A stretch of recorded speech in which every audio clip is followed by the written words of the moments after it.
Muy buenas noches a todos. Gracias por asistir. Para comenzar, le vamos a dar la palabra a Alexander Núñez, el ejecutivo de cuentas de la oficina comercial de ventas de Atlas, de la oficina comercial de Valencia. Alexander.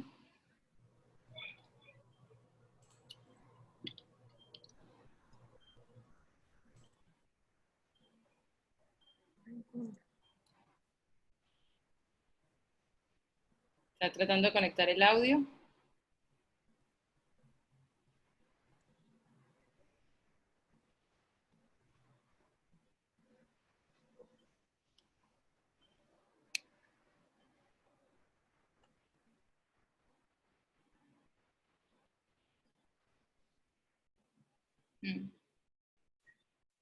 Ahí está. Hola, buenas noches. ¿Y esa L ahí? Buenas noches. Alexander, ¿estás Doctor conectado? Ocando, ¿por qué aparece esa L ahí? ¿Cuál L? Tapándolo. No, pero no veo nada aquí. Que me aparece una L. Yo lo Allá. veo bien, sí Bueno, ya, no sé qué sería rarísimo. Ok. Creo que Alexander no se conecta, entonces pongo el video. Sí. Vale. Sí, no, Dale, ya está vamos a ver el saludo de Alexander grabado porque tiene muy problemas de conexión. Entonces, denme un segundito. Sí. Aquí, te la frente un poquito. Ok. Vamos a compartirles.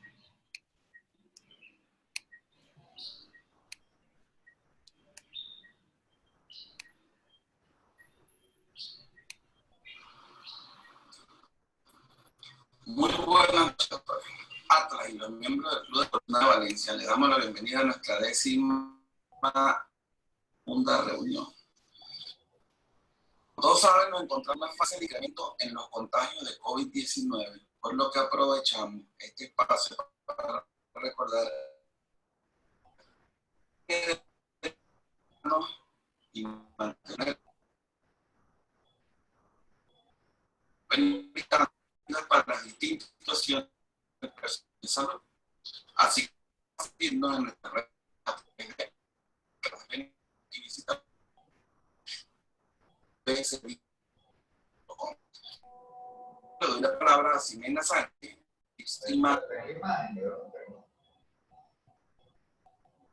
No, pero el video no puede.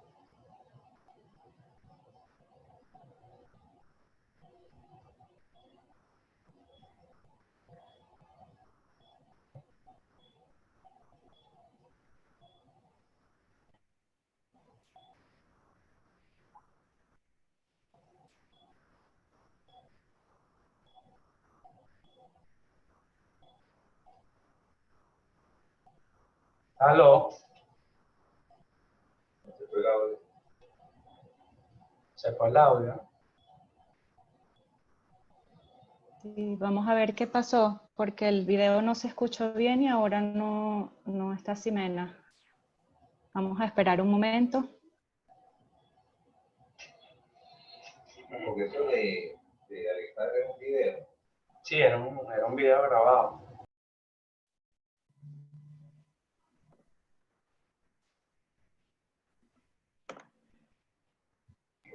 Que oye perfecto. Creo que a Ximena se le fue la conexión y obviamente ella es la que estaba poniendo el video. Creo que ya, ajá, ya apareció. ¿No tienes Bien, audio, Ximena? internet. Ya. ¿Cómo estás?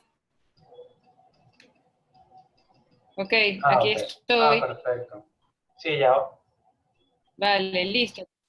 ¿Alexander o lo vuelvo a poner? Es que el video no se escuchó. Yo creo que el audio estaba muy malo. ¿Lograron escuchar a Alexander? No. No se escuchó, Xime. No, porque me internet. Pero Entonces, ¿lo pongo otra vez? yo creo que como ha corrido el tiempo, pasemos a la presentación del doctor Ocando. Alexander quería dar un saludo de parte de Atlas y la bienvenida de parte de Atlas y de los miembros del Club de Columna de Valencia. Ya estamos todos conectados, entonces sigamos con el programa. Perfecto. Vale. Entonces, ahora le damos la bienvenida al doctor Luis Ocando. Bueno, bienvenidos a todos, en primer término, en esta tercera oportunidad en la que nosotros los estamos acompañando en esta 12ª reunión del Club de Columna Valencia, que ya creo que es una cosa que los une a ustedes y los hace hacer un trabajo excelente. En esta oportunidad tenemos al doctor Luis Ocando, quien es médico egresado de la Universidad de Carabobo, especialista en neurocirugía del Hospital Miguel Pérez Carreño de la Universidad Central de Venezuela y adjunto del Servicio de Neurocirugía de la Ciudad Hospitalaria Dr. Enrique Tejera en Valencia. Su ejercicio privado lo lleva a cabo en la clínica Dr. Rafael Guerra Méndez con el equipo del Dr. Antonio Daje.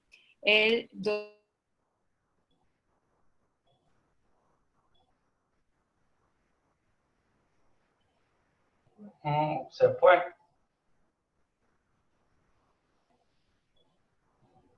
Creo que se le fue la conexión. Preséntate tú mismo, Luis. ¿Quién nos toca? Sí, ya. Bien, Efren. Vale, doctor, la palabra a usted. Bueno, primero muchísimas gracias, de verdad que quiero agradecerle a la Casa Médica Atlas. ¿Se escuchó su currículum? Sí, sí, perfecto, fuerte y claro. Okay. Bueno, en primera instancia, de verdad, muchísimas gracias a la Casa Médica Atlas. De verdad que es un honor para mí, al Club de Columna, por siempre fomentar este tipo de actividades académicas, que actualmente, bueno, estamos en esta cuarentena. Pienso que el tiempo la mejor forma de aprovechar el tiempo es estudiando todos los días. Yo creo que actualmente todos nosotros hemos estudiado muchísimo y nos hemos actualizado con todos los webinars, y pienso que es una forma bastante interesante de seguirnos actualizando y de seguir aprovechando esta plataforma. También es un honor presentarme frente a muchos especialistas de columna. Sé que soy neurocirujano, de verdad que pienso que ustedes tienen una experiencia muy grande en el manejo de la columna, pero bueno, yo me tomé el atrevimiento de mostrar esta presentación el día de hoy. Espero que sea lo mayor fructífera posible, que bueno, todas las recomendaciones sean dadas. El día de hoy vamos a hablar sobre fracturas de la columna cervical. Vamos a hablar sobre el manejo y algunas actualizaciones que conseguí en la revisión. ¿Okay? La columna cervical, como todos sabemos anatómicamente, es una estructura compleja y móvil, compuesta por elementos óseos, articulares y ligamentarios, también musculares, que forman entre sí una unidad funcional. Debemos tener presente, y esto va para todos los residentes, de que la columna hay que estudiarla desde el punto de vista tridimensional, donde anatómicamente tienen unas características especiales. Aquí estoy describiendo una vértebra tipo. En el caso de la columna subaxial, vemos un cuerpo pequeño que está conectado a través de unos pedículos con una angulación aproximada de unos 30-40 grados a unas masas laterales. Estas masas laterales describen unas carillas articulares muy importantes que van a hacer articulación con los procesos vertebrales superiores e inferiores. Los ligamentos de la columna es muy importante conocerlos, las llamadas bandas de tensión. Tenemos la banda de tensión anterior, que va a venir dada por el disco ligamentario y por el ligamento común longitudinal anterior. También está descrito el ligamento común longitudinal posterior por la cara interna del canal vertebral. Y el ligamento amarillo, que va a ser la banda de tensión posterior, conjunto con los ligamentos interespinosos y supraespinosos. Los ligamentos son estructuras muy importantes, nos van a ofrecer estabilidad a la columna vertebral. Y por supuesto, el estudio de las articulaciones es muy importante.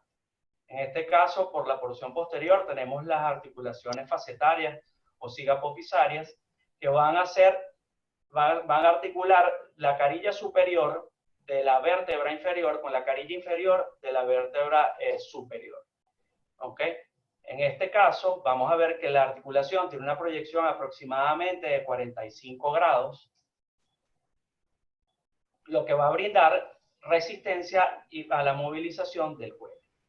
En la cara anterior podemos ver una articulación muy importante, la articulación intersomática, que su principal representante va a ser el disco. Esto es un tipo de, es una articulación, un tipo síntesis, donde el disco intervertebral va a cumplir un papel muy importante en el rango de movimiento. Por supuesto, mientras más alto es el disco, mayor es el rango de movimiento. Y tenemos unas proyecciones en las porciones superiores y laterales del cuerpo, que son las apófisis uncinadas, que van a permitir a la columna, este tipo de articulaciones va a tener una resistencia en la rotación axial o en el deslizamiento de las vértebras. Por supuesto que tiene que haber una sinergia y una integridad entre todas estas articulaciones para que el movimiento del cuello sea armónico. Hablando de trauma raquimedular, no es más que la energía cinética que se le aplica a un cuerpo dando por resultado una lesión, donde la magnitud, la dirección y el punto del impacto van a ser los factores más importantes en la producción del daño. La posición de la cabeza, del cuello y del tórax generalmente son las que condicionan el mecanismo de lesión. Y por eso es que siempre es muy importante conocer ante una fractura cervical la cinemática del trauma para poder inferir qué es lo que está pasando en la columna. En cuanto a la biomecánica, es muy importante, ¿ok?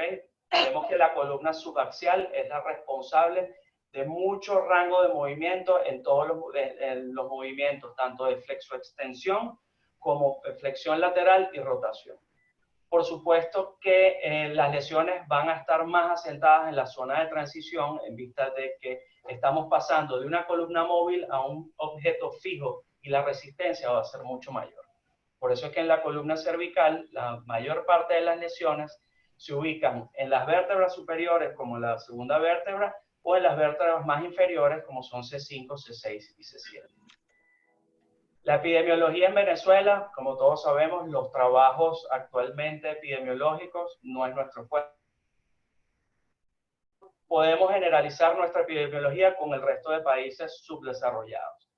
El trauma raquimedular representa una alta proporción de la morbimortalidad en estos casos. El sexo masculino es el más predispuesto. La edad promedio generalmente son pacientes jóvenes y la causa más frecuente son los accidentes de tránsito y caídas. Es un país donde no se respetan las leyes, donde bueno, el control policial es muy pobre, por eso es que el principal accidente que vemos es motocicletas sin ningún tipo de protección. En cuanto a la fisiopatología, vemos que tenemos dos mecanismos, el mecanismo primario y secundario.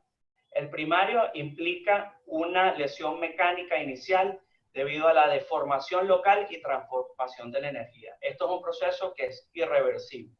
¿Okay? Es evitable, pero es irreversible. En cuanto a los mecanismos secundarios, son aquellos procesos bioquímicos y celulares que se van a dar de minutos e incluso hasta semanas desde que se produce el mecanismo primario. Estos son los procesos que son reversibles y actualmente los estudios farmacológicos y los estudios experimentales lo que tratan es de abogarse en estos mecanismos secundarios para así evitar mayores daños. Las escalas clínicas iniciales, las escalas clínicas, como le dijo el doctor Efraín en su ponencia, la escala de Asia a mí me parece que es la mejor escala para cuantificar el estado clínico del paciente. En cuanto al diagnóstico, tenemos nuestro caballo de batalla, la rayos X. La rayos X nos proporciona incluso hasta un 70% de sensibilidad. Tiene unas limitaciones. Primero, que debemos tener unas buenas proyecciones. Tenemos que tener una visión completa de la columna cervical para evitar lesiones desapercibidas que muchas veces hasta un 15 o un 20% se pasan por alto. Disculpe, doctor. Doctor, disculpe un segundo. Hay algunos médicos que están diciendo que escuchan muy bajito. Yo lo escucho bien, pero ¿podría chequear el volumen de su computadora, por favor? Déjame ver. ¿Me oye? Si pueden decir por el chat, sí, sí, sí, por favor. ¿Me oyen ahí bien? Perfecto, se escucha bien. Muy bien, excelente. Disculpe, doctor. Adelante. Por supuesto que, bueno, continúo. Una buena técnica radiológica nos va nos va a demostrar una alineación adecuada de la columna, nos va a dar signos indirectos de edemas de partes blandas que nos hagan suponer que hay una lesión subyacente, por lo que su uso actualmente en los últimos guidelines es un poco reservado. Por supuesto que el gold standard es la tomografía de cráneo, la tomografía simple con cortes multiplanares. La tomografía nos enseña elementos óseos muy importantes y signos de fracturas y de listesis que no podamos evidenciar con la rayos X simple. Tiene una sensibilidad del 99 al 100% y debe ser realizada con cortes milimétricos y en multiplanares para poder ver bien las características de las lesiones. Por ejemplo, aquí donde vemos un empotramiento facetario de una faceta derecha, donde se ve claramente el signo de dislocación que en las rayos X a veces no es tan evidente. Por supuesto, la reconstrucción 3D nos enseña mucho más detalle, nos enseña a ver más la fractura y en un principio es recomendable verlas para terminar de entender la anatomía. La resonancia magnética, su solicitud en estos casos está discutido en los eventos agudos.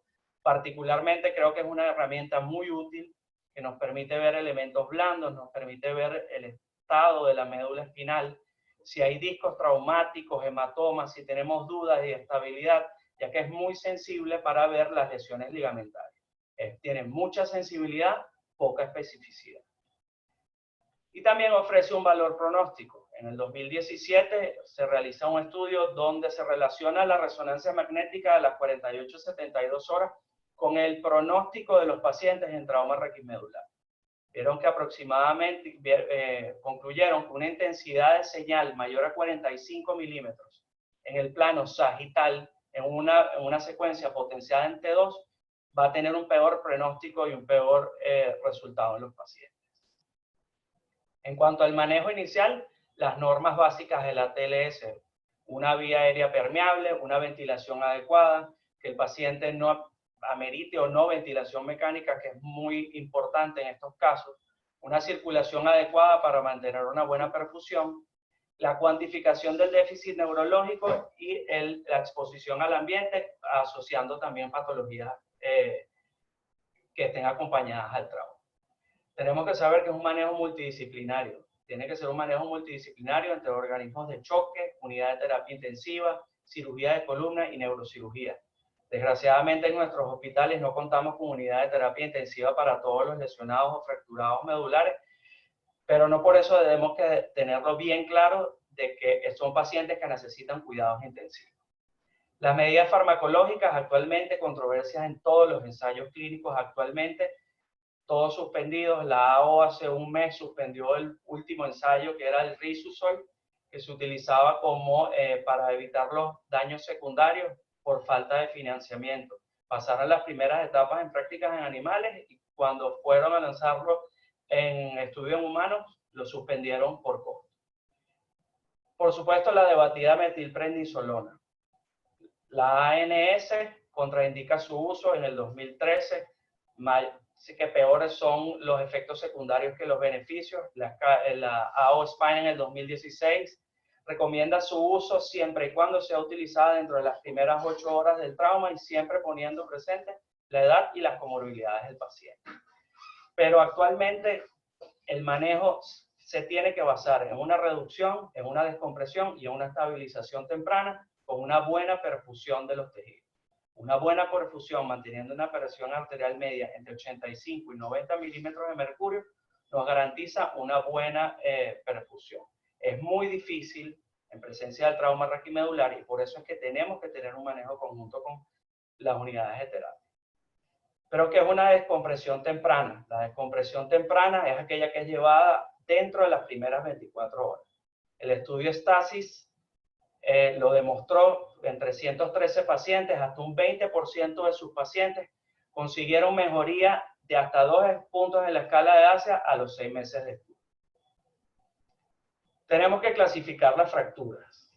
Para eso necesitamos una clasificación que nos proporcione un lenguaje común, que tenga consistencia en el diagnóstico y en el tratamiento de las lesiones. Pienso que la clasificación más actualizada es la AO, presentada en el 2016, y describe las lesiones basadas en 4 criterios. La morfología de la lesión, que quiero que se lleven esto bien claro, que va a venir asociada al mecanismo del trauma. La lesión facetaria, el estado neurológico y unos modificadores especiales. Pero, ¿cómo va a ser este mecanismo del trauma? ¿O cómo describen ellos las fracturas dependiendo de la morfología de la lesión? 1. Si la fractura es por carga axial, generalmente las clasifican como tipo A, donde es una fractura de tipo compresiva. Si en la fractura hay un elemento de distracción, en este caso, pero con integridad de alguna de las bandas posteriores, se clasifica como tipo B. Y si en la fractura hay un elemento de traslación en cualquiera de sus ejes, ya directamente la clasificamos tipo C. Pero, ¿cómo debemos clasificarla? Yo pienso que la AO da la recomendación de que la principal clasificación debe ser desde el... que tengo aquí un problema con la barra. Que la clasificación debe llevarse a cabo viendo la radiografía y tratando de observar lo que sea más notable. ¿Qué es lo más notable de una radiografía? Que haya un proceso de traslación. Entonces, hacemos la interrogante. ¿Hay alguna separación completa? Si hay separación completa en la imagen de fractura, de una vez la clasificamos como tipo C. Tipo B. Si tiene que haber una separación, pero con una unión parcial de los elementos anatómicos. En este caso, la clasifican como una tipo B. Y para eso hay que estudiar las bandas de tensión, anterior o posterior. Y los tipo A generalmente son fracturas que van a venir asociadas a fracturas del cuerpo vertebral por carga axial. Dentro de ellos, las subclasifica. En este caso, la A0 es una fractura que no compromete la estabilidad de la columna vertebral y generalmente envuelve una fractura de una espinosa o de una lámina, pero que es una fractura que no compromete la estabilidad de la columna. La fractura tipo A1 es una fractura compresiva que compromete un emplate sin compromiso del muro posterior, ¿ok? Como podemos ver aquí. Las fracturas A2 son conocidas como las fracturas tipo pincer o split. Son aquellas fracturas coronales que involucran ambos platillos vertebrales con preservación de la pared posterior del cuerpo vertebral. Las fracturas A3 o bursts incompletos son aquellas fracturas que comprometen un platillo, sea superior o inferior, pero con compromiso del muro posterior. Y las fracturas tipo A4 o bursts completos son aquellas que comprometen tanto el muro, el emplate superior, emplate inferior y el muro posterior. Ya pasamos las fracturas por compresión. Ahora vamos a las fracturas tipo B. Recuerden, son fracturas de distracción, pero que tienen que estar unidas o al menos parcialmente lesionadas las bandas de tensión, porque si no hubiese una separación completa y estas ya fuesen ya toman una clasificación tipo C. Las tipo B1 son aquellas clasificaciones que tienen un trazo únicamente óseo. Son las mismas conocidas como la fractura Chance en las fracturas toracolumbares. Son muy poco comunes en las cervicales. Las fracturas B2 son aquellas que tienen un trazo óseo y ligamentario o ligamentario únicamente. El tipo de fractura B3 son las fracturas que van a venir dadas por movimientos de hiperextensión, donde hay un fallo de la banda de tensión anterior. Es la fractura típica de la columna anquilosada de los abuelitos cuando caen de frente, donde hay una fractura por hiperextensión. Y la fractura tipo C ya hay un elemento completo de traslación. Esta traslación puede ser en cualquier plano, ¿ok? Si no entienden, pueden interrumpir sin ningún problema. Como la columna cervical ya es un poquito más complicada, también hay unos ítems que es la lesión facetaria. La lesión facetaria tiene 4 grados. F1 es una fractura menor, donde el trazo de fractura es menor a 1% y compromete menos del 40% de la masa lateral. F2 es una fractura donde el trazo es mayor a 1 centímetro con compromiso de más del 40% de la masa lateral. F3 es una fractura complicada, es una fractura muy inestable, es la llamada masa flotante. Es una fractura ipsilateral de pedículo, ipsilateral de masa lateral. Hay que estar pendiente en este tipo de fractura, en vista que si se va a hacer una artrodesis por vía posterior, hay que irse un segmento obligatoriamente por arriba y por debajo. Es una masa flotante. Y F4, vemos que es una luxación con sus representantes. Puede ser una fractura que puede estar subluxada, una fractura que puede estar encaramada o completamente dislocada en este caso. También está el ítem BL, que se utiliza cuando la lesión facetaria es bilateral. En cuanto a la neurología, se describen 5 parámetros que son N0, paciente sin déficit. N1, un paciente que tuvo un déficit transitorio, pero que lo recupera en el momento que estamos evaluándolo. N2, la presencia de radiculopatía. N3, cuando hay una lesión incompleta. 4, cuando hay una lesión completa. NX es no evaluable, aquellos pacientes que están en estado de coma. Y está un tipo que es el tipo más, que es para la compresión medular continua en presencia de un trauma. Esto se especifica para los síndromes centromedulares por enfermedad condilótica cervical. Y tenemos 4 modificadores. M1, una lesión discoligamentaria sin disrupción, como podemos ver aquí en la resonancia magnética, donde se ve una evidencia de una lesión ligamentaria sin disrupción. M2, una hernia discal traumática. M3, factores que condicionen una columna rígida, como son el DISH, osificación del ligamento longitudinal posterior, o en este caso también espondilitis anquilosante. Y M4, lesión de la arteria vertebral. Su diagnóstico puede ser por angioresonancia, angiotac o incluso arteriografía. ¿Cómo vamos a clasificar la nomenclatura o cómo vamos a hacer la nomenclatura?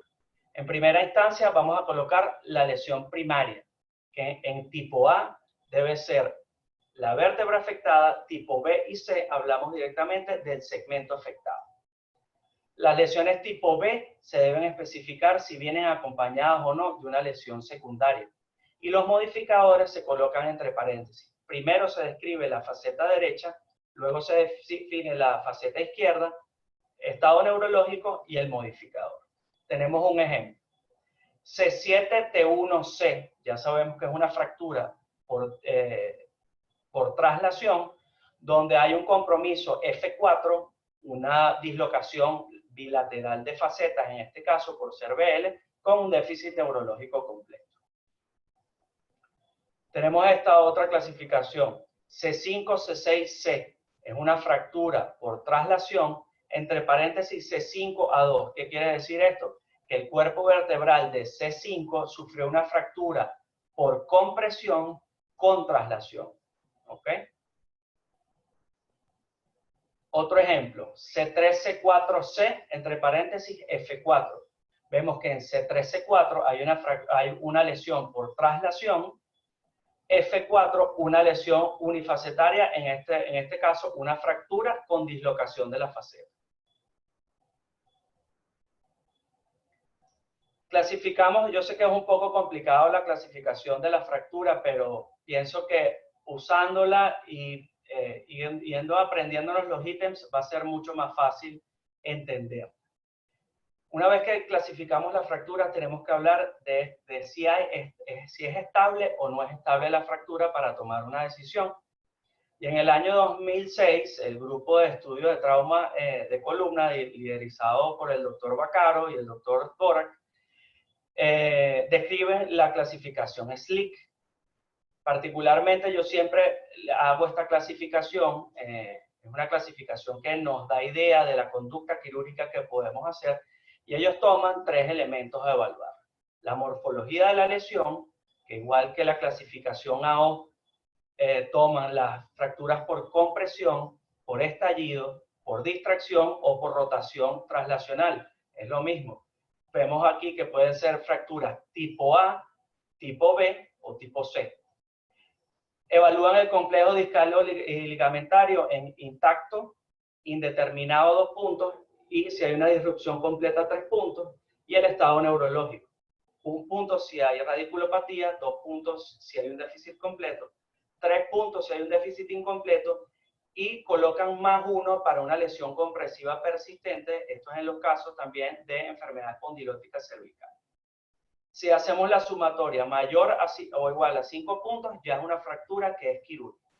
Menor o igual a 3 puntos, generalmente le dan tratamiento conservador, y 4 puntos va a depender de muchos factores asociados al trauma.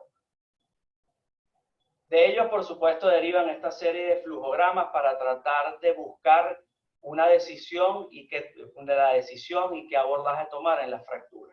En resumen, por supuesto que todo compromiso anterior debe ser tratado por una vía anterior. Las fracturas por hiperextensión, ellos plantean tratarlas por vía anterior, pero si en presencia de una columna rígida, ya sea un DISH o una osificación que comprometa la estabilidad de la columna, recomiendan un tratamiento o una artrodesis 360. Y la gran duda viene en los manejos de las fracturas tipo B y C, donde hay afectación facetaria, donde actualmente no sabemos si utilizar una vía anterior, una vía posterior o una vía 360. Y de ahí, bueno, de todo este estudio ellos sacan sus recomendaciones. Con muy fuerte recomendación, ellos plantean que una lesión uni o bilateral de facetas puede ser tratada tanto por vía anterior o por vía posterior, siempre y cuando no haya fractura del cuerpo vertebral ni herniación discal. El abordaje va a depender de la preferencia del cirujano y del paciente. En las lesiones unilateral, o bilaterales de facetas, donde haya una fractura por compresión, en este caso una A1, en ausencia de herniación discal, se pueden tratar por una vía posterior. Y como recomendación, como su tercera recomendación, pero con muy baja evidencia, hablan que la lesión uni o bilateral de facetas asociadas a una fractura por estallido o teardrop debe ser tratada por una vía de 360 grados. Particularmente si hay gran inestabilidad, como por ejemplo en las fracturas de facetas. De ahí, por supuesto, derivan muchísimos estudios. Actualmente, este fue el último estudio que conseguí en la literatura del 2020. Un seguimiento de 159 pacientes realizado en un periodo de 10 a 17 años. Realizan 92 abordajes por vía posterior, 67 abordajes 92 por vía anterior, 67 por vía posterior. No encuentran diferencia significativa en cuanto a las escalas clínicas y concluyen que el abordaje anterior es mejor que el abordaje posterior para preservar la lordosis cervical y da mejores resultados a largo plazo. Por su contraparte, en España trataron 21 casos de fracturas tipo C, realizaron 17 casos por abordaje posterior, lograron una reducción completa en 13 y únicamente 4 casos lo hicieron por vía anterior. Y a ellos les impresionó que el abordaje por vía posterior permite una mejor reducción y estabilización. Por eso es que el manejo de este tipo de fracturas actualmente es bastante controversial. En resumen, este tipo de fracturas, las fracturas tipo C, tienen un manejo bastante controversial. Tenemos que evaluar muy bien la integridad del complejo discal ligamentario y la integridad de las facetas. El abordaje siempre va a depender de la preferencia del cirujano y debemos individualizar cada paciente para ver cuál es la mejor opción en el tratamiento de la fractura. En definitiva, en las luxaciones de facetas asociadas a un déficit neurológico, la reducción temprana siempre va a ser la norma, ya sea por vía abierta o cerrada, ya que indirectamente estamos logrando nuestro objetivo principal, que es una descompresión del canal vertebral. Hablando de reducción cerrada, tenemos que nombrar la tracción cervical. Pienso que es un elemento de gran ayuda que ofrece muchísimas ventajas, simplifica el manejo de fracturas y logra una descompresión temprana que en nuestro medio y en la actualidad la resolución de la fractura o la resolución quirúrgica definitiva es muy difícil. Debemos conocer la tracción cervical. Pienso que es de gran ayuda actualmente en nuestros hospitales. Las limitantes para hacerlas, la disponibilidad de rayos X control en todo momento. El material, vamos a observar que necesitando un cabezal, por ejemplo, en el caso de mi hospital, donde no contábamos con un cabezal de tracción, con un cabezal de neurocirugía que teníamos, realizábamos las tracciones con bastante éxito. La disponibilidad de resonancia magnética es una de las grandes controversias y hay que hacerse las preguntas básicas para ver si necesitamos o no una resonancia magnética, como lo son la asociación de déficit neurológico ante el trauma, el tiempo que vamos en el tiempo que vamos a tener la resonancia magnética. En nuestros centros asistenciales no contamos con resonancia magnética en nuestros centros privados, en nuestros centros públicos, y la disponibilidad de quirófano es un factor bastante importante en el momento de realizar una tracción cervical. En el año 99 ya se dejó claro que la recomendación de utilizar resonancia magnética o no ante un déficit motor para realizar una tracción cervical no es necesario. Por supuesto que tenemos siempre casos especiales como este, es un paciente de 20 años, una caída de altura, una luxación C3, C4, donde observamos una disrupción discal, paciente sin déficit neurológico con una dislocación facetaria. ¿Verdad que es bastante discutible si es un caso donde podemos hacer o no una tracción cervical en vista del riesgo que tenemos de producir un déficit neurológico? Las contraindicaciones: pacientes inconscientes o poco cooperadores, fracturas craneales conminutas, y en este caso las luxaciones atlanto-occipitales son contraindicaciones absolutas para hacer tracción cervical. Esto, como le dije, por supuesto que a nosotros la tropicalización nos abre la mente a muchas creaciones. Nosotros creamos este sistema de tracción cervical con una polea de traumatología, un cabezal, el cabezal de Suyita. Por supuesto que no lo tenemos disponible en todo momento porque se opera el cráneo o se hace la tracción cervical, pero en algunos casos que queríamos hacer tracciones cervicales lo utilizamos con bastante éxito. En este caso nosotros realizábamos tracciones seriadas, iniciábamos con una carga inicial de peso de 10 kilos y íbamos sumando 5 kilogramos por segmento. La literatura describe que se pueden utilizar rangos de 30 hasta 60 kilos con un incremento progresivo de cada 20 minutos y un control radiológico, que es muy importante. El uso de benzodiazepinas en este caso es bastante útil, ya que va primero a calmar al paciente, va a provocar, va a ser un ansiolítico bastante importante y un miorrelajante que nos va a ayudar a realizar la maniobra. Una vez que nosotros desempotramos la faceta, podemos realizar maniobras especiales como es la rotación hacia el lado ipsilateral del encastramiento, en este caso en empotramientos unilaterales, o la compresión de la apófisis espinosa por vía posterior en empotramientos bilaterales. Si hay déficit, por supuesto, hay que suspender la tracción seriada y inevitablemente tenemos que solicitar una resonancia magnética para ver qué es lo que está pasando, si es un elemento anterior o un elemento posterior. Y al corregirlo, disminuimos el peso a un 50%, mantenemos al paciente en tracción con ortesis cervical por el riesgo de que se pueda luxar nuevamente. Y traje unos ejemplos y quisiera que todos participaran para que me den sus comentarios en cuanto a los ejemplos que voy a presentar. No sé si pueden... ¿Ah? Si quiere, doctor, ellos pueden ir diciéndolo por el chat y yo se lo voy leyendo para evitar que pero no la congestión de micrófono. ¿O tú quieres, usted quiere que la gente participe con la...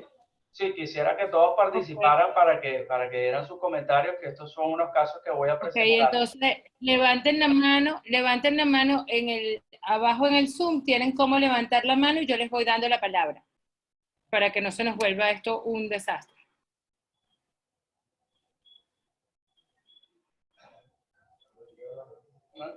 En este caso, por ejemplo, tenemos un paciente de 22 años con una caída de altura, un déficit medular incompleto, donde vemos una clasificación AO C6, C7C, una fractura por traslación. Vemos las lesiones secundarias en el cuerpo de C6, donde observamos una fractura A3. ¿Qué quiere decir esto? Es una fractura donde hay una lesión de un end plate con compromiso del muro posterior, y el cuerpo de C7 tiene una clasificación A1, una fractura únicamente del end plate superior. Una dislocación bilateral de facetas con un déficit neurológico incompleto. Este fue un caso bastante interesante que realizamos. Vimos que había un elemento traumático bastante importante con lesión de elementos anteriores y posteriores. Y este es un caso donde se realizó en primera instancia, vemos la resonancia magnética, la lesión de los elementos, la hiperintensidad, vemos que es una disrupción completa.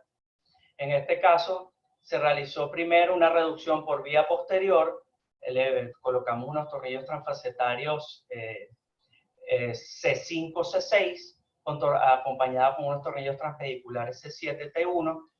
Logramos una reducción en un primer tiempo bastante aceptable, ¿ok? Era una fractura que tenía bastante tiempo. Y luego decidimos hacer una vía anterior, donde terminamos de hacer una reducción y colocamos una cesta de corpectomía. Vemos la descompresión aceptable del canal medular. Un paciente que empezó con un ACAB, ya actualmente, afortunadamente, se está parando de la silla, más o menos, tiene un grado C. Tenemos otro caso, un paciente de 58 años con una caída de altura, un déficit medular completo, una fractura C6, C7 tipo C, una lesión facetaria unilateral con un déficit neurológico completo. Este paciente lo llevamos a una tracción preoperatoria donde logramos una buena alineación de las estructuras óseas, y posterior a la alineación decidimos hacer una vía anterior donde colocamos un injerto tricortical de cresta ilíaca acompañado de una placa anterior. Un caso bastante interesante, un paciente de 25 años con un accidente en moto, ¿verdad? Un ACAD, un déficit medular incompleto. Describimos una fractura tipo C5A4, un burst incompleto, con la particularidad que hizo una migración de elementos óseos y discales al segmento superior. Este caso lo decidimos atender por vía anterior. Hicimos una corpectomía de 2 niveles para poder descomprimir bien el canal, en vista de que en el segmento superior habían restos óseos y discales que fueron imposibles extraer únicamente con la corpectomía del cuerpo de C5.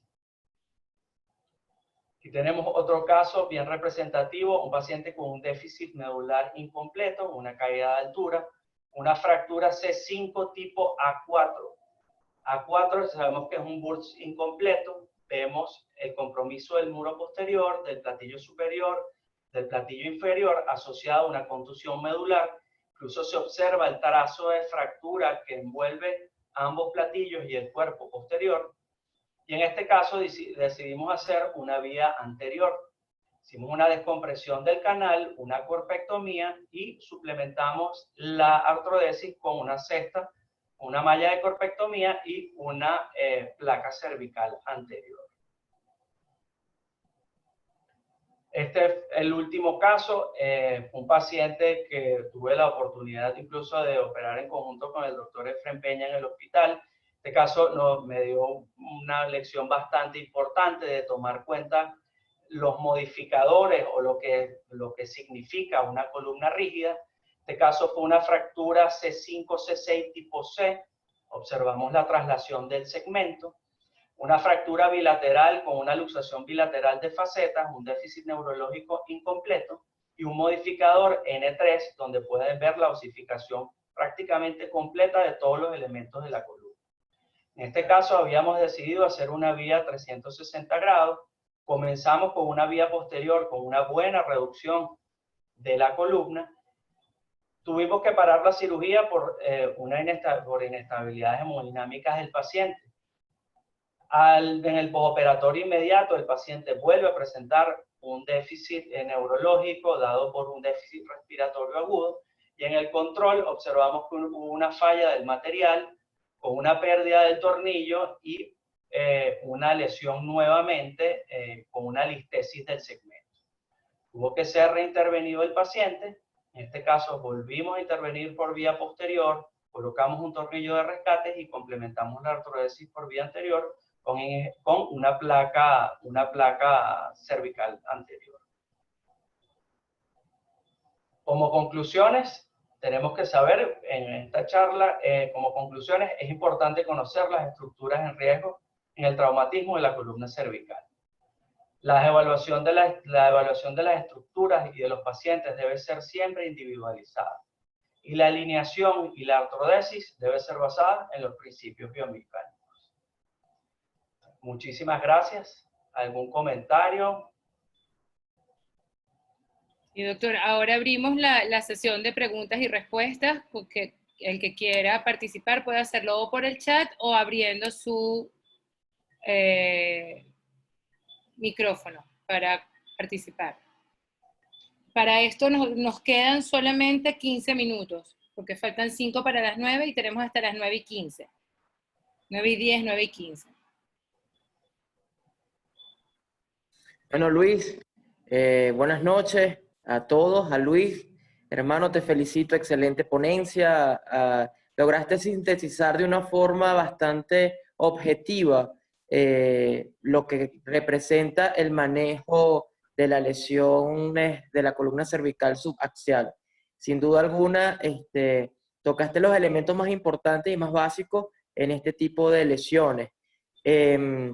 Solamente queda acá, reforzar lo que ya bien dijiste, que el manejo siempre tiene que ser multidisciplinario y buscando pues mantener esos parámetros iniciales siempre de perfusión, de una buena mecánica hemodinámica del paciente, buscar hacer la descompresión temprana en las primeras 24 horas, y eso es lo que nos va a ayudar a que el paciente tenga, de pronto evitar esa lesión secundaria y terciaria que ya todos conocemos, y si el paciente tiene posibilidad de recuperar algo de la función neurológica, que en estas lesiones son tan altas, son muchas veces muy discapacitantes, son valoradas. De verdad, muchas gracias por tu ponencia, excelente. Bueno, y un abrazo enorme.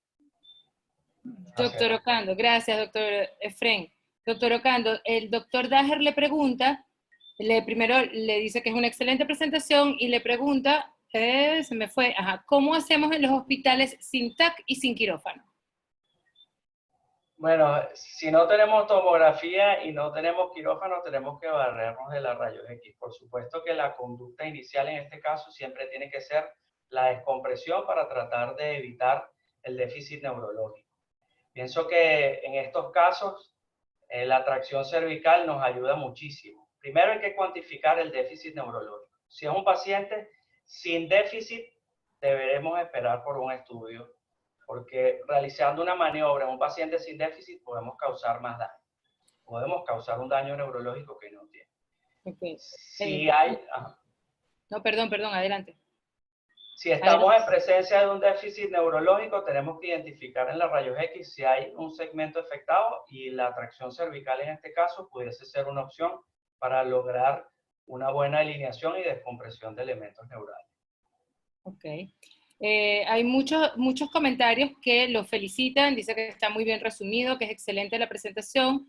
Dice, felicidades, doctor Ocando, excelente presentación, destacando siempre nuestra lucha en pro de hacerlo mejor, más allá de las limitaciones que se presentan. Doctor, olvidó mencionar, o no escuché, la doctora Mari Nóbrega, o no escuché cuando refiere al fisiatra esos pacientes con trauma cervical. ¿Cuándo refiere a estos pacientes con trauma cervical al fisiatra? Bueno, los pacientes con trauma, dependiendo.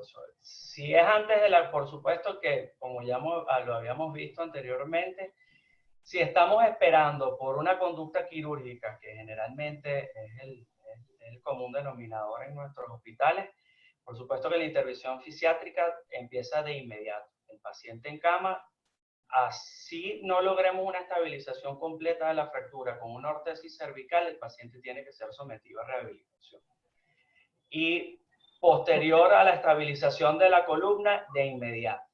Nosotros incluso los pacientes, cuando son intervenidos quirúrgicamente, el día siguiente ya el servicio de rehabilitación, por lo menos en nuestros hospitales, ya estaba iniciando las medidas iniciales, ¿no?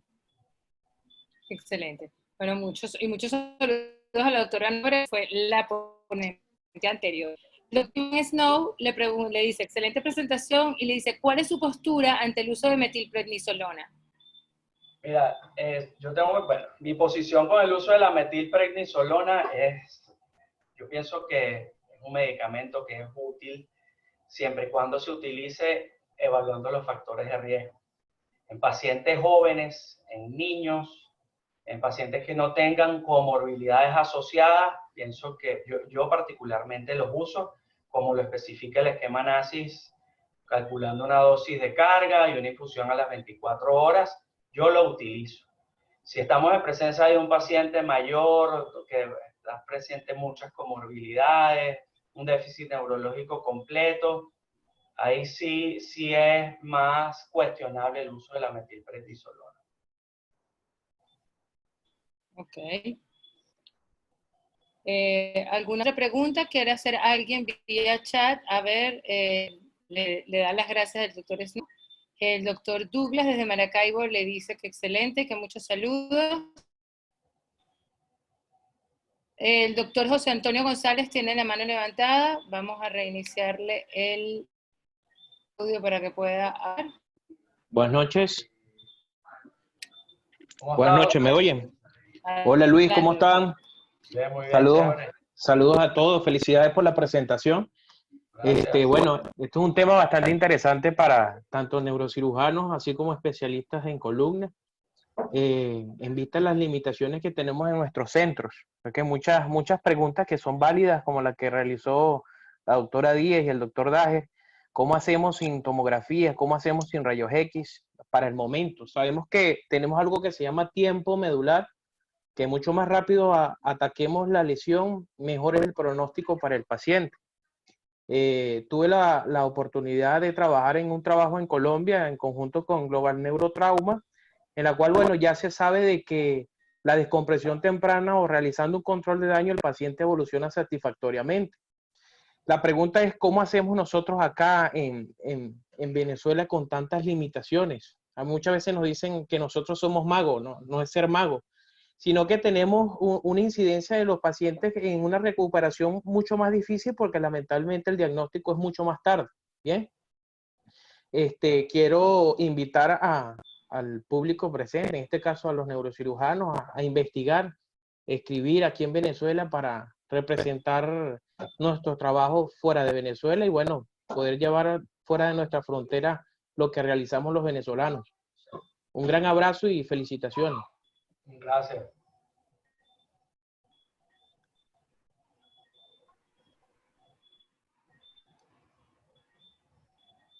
Adelante, doctor. No, hay una pregunta, doctor. ¿Va a hacer algún comentario, doctor, con respecto a eso último que planteó él?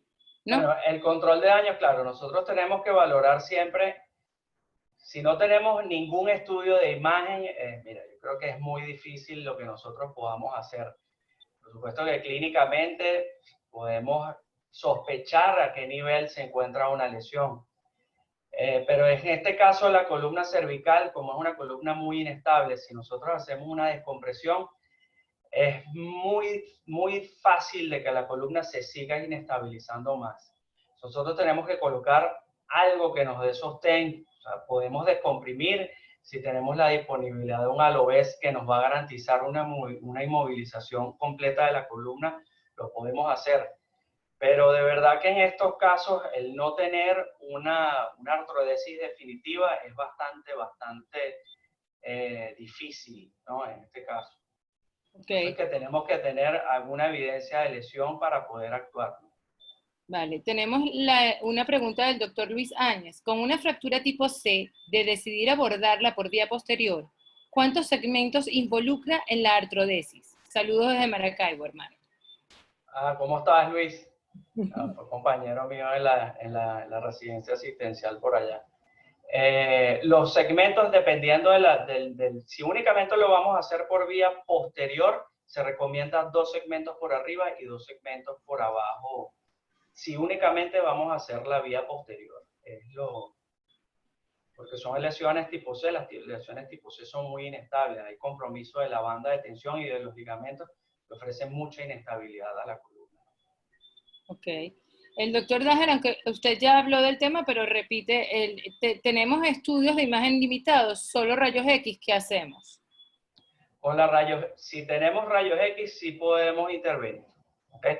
Podemos observar si hay un elemento compresivo por vía anterior, en la rayos X nos lo demuestra, si hay fracturas de los elementos posteriores. Yo pienso que únicamente con las rayos X, si no tenemos más nada a la mano, actuamos. Ok, muy bien. ¿Alguien más? Pareciera que no. Tenemos todavía unos 5 minutos más. Si alguien quiere hacer alguna acotación, algún comentario, agregar algo.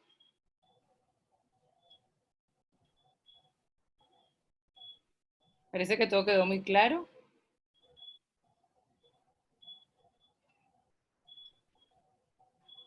¿Quedó claro todo? Hay muchas dudas.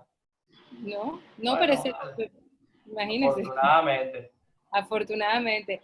Bueno, doctor, muchísimas gracias. Fue una... ya va. El doctor José Manuel dice, ¿cuál es el módulo de elasticidad y de plasticidad de los músculos y de los ligamentos nucales en una fractura tipo C, donde se puede pensar que los ligamentos del disco y los intervertebrales están rotos o parcialmente rotos? Esto es en consideración con el peso que ocupa para la tracción axial. Bueno, no, eso hay que evaluarlo, dependiendo. Por eso es que las tracciones se realizan seriadas. ¿Okay? No podemos iniciar con una carga muy de mucho peso, ¿no? Porque podemos incluso hacer una separación completa de los elementos. Por eso es que se comienza con bajo peso y con controles radiológicos cada vez que vamos aumentando el peso. Eso es importante. Ok. En las fracturas tipo C, por supuesto que envuelven lesiones muy severas de los ligamentos, pero generalmente se utilizan más cuando hay luxaciones facetarias. Ok. Bueno, ahora creo que sí, podemos ver, comienzan, el doctor pregunta, si comienza, doctor José Manuel, ¿comienzan siempre con 10 kilos? De 5 a 10 kilos, generalmente comenzamos con 5 kilos, la bibliografía señala que se comienza de 5 a 10 kilos y vamos sumando 5 kilos por segmento, ¿no? Y cada vez que se realiza un aumento hay que hacer un control de rayos X. Por supuesto que la cantidad de pacientes que llegan a nuestros centros asistenciales no nos da chance a todos de hacer una tracción cervical, ¿no? Porque en una noche que nos llegan 3 o 4 lesionados o 3 o 4 fracturados, es prácticamente imposible con todas las limitaciones que tenemos. Ok. Bueno, Jimena, ahora... hay una pregunta de la doctora Priscila Rojas. ¿Dónde está? Aquí está. ¿Has podido hacer, perdón, disculpa, Priscila Rojas, ¿has podido hacer seguimiento al caso con implante tricortical? Bueno, he tenido poca experiencia con el implante tricortical. Yo realicé unos pocos. Por supuesto que a nuestros pacientes los seguimientos son muy difíciles. Tengo contacto con 2 de ellos que se han mantenido bien. Los seguimientos en las rayos X han mantenido una buena lordosis, han logrado una buena fusión, pero generalmente el seguimiento actualmente es muy difícil. Ok. El doctor Juan Jiménez dice, tracción con compás de Gardner o Aristizábal, usando el 10% del peso al inicio de la fractura. Ok.